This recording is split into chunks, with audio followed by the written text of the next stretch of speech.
Hey everybody, Darren Cross here. Welcome to week 4 of Business 215, Small Business Management. This week we're going to be talking about chapter 7. So we're getting into the strategy part of entrepreneurship and small business management. So whenever I'm consulting a startup and a person is saying, I want to start this business, my first question to them is, why is your business important, or why would somebody choose you? Like, what's setting you apart from everybody else? And really, we're kind of digging into those things in this chapter, right? So we're going to figure out. We're going to talk about Porter's generic strategies, which are the different ways that you can set yourself apart from the other companies, and we're going to talk about also.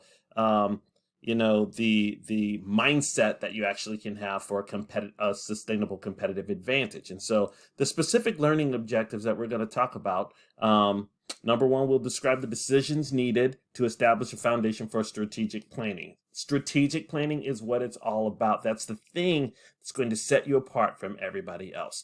Okay, we're going to identify the forms of imitative and innovative businesses. So really, unless people have new problems, we're trying to address established problems that people have been trying to address for a long time. So a lot of times what we're trying to do is we're saying, what are they doing and how can we actually do it differently or better, or what twist can we put on it in order to address this problem differently? We're going to articulate the benefits that win over customers. So we're going to look at what customers are actually looking for. That is essential because that's the center of the value proposition. We're going to assess how industry changes actually affect strategy.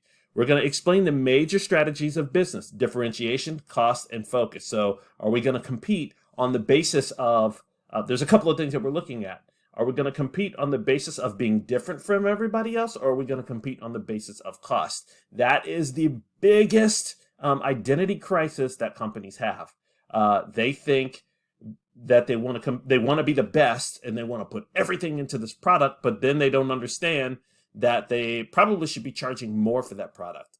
So some people say, I want it to be the best and cheapest product. There is a very narrow niche for that, but if you're going to be high quality, you got to understand that that product is going to cost more than lower quality products. Walmart understands that its things cost less than the products at Neiman Marcus, right? They understand that they're attracting a specific target market, and that's fine with them, but you got to have this clear. And then the other thing is focus. Are you going to focus? Are you going to be on a focused, narrow niche market, or are you going to appeal to the masses? So we'll talk about that. We're going to determine how to sustain competitive advantage through attracting customers and discouraging competition. So really, we're going to think about ways to be innovative and how to actually make our competition irrelevant. So really, that's all this chapter is about. But if you have any questions at all, feel free to reach out to me. Good luck.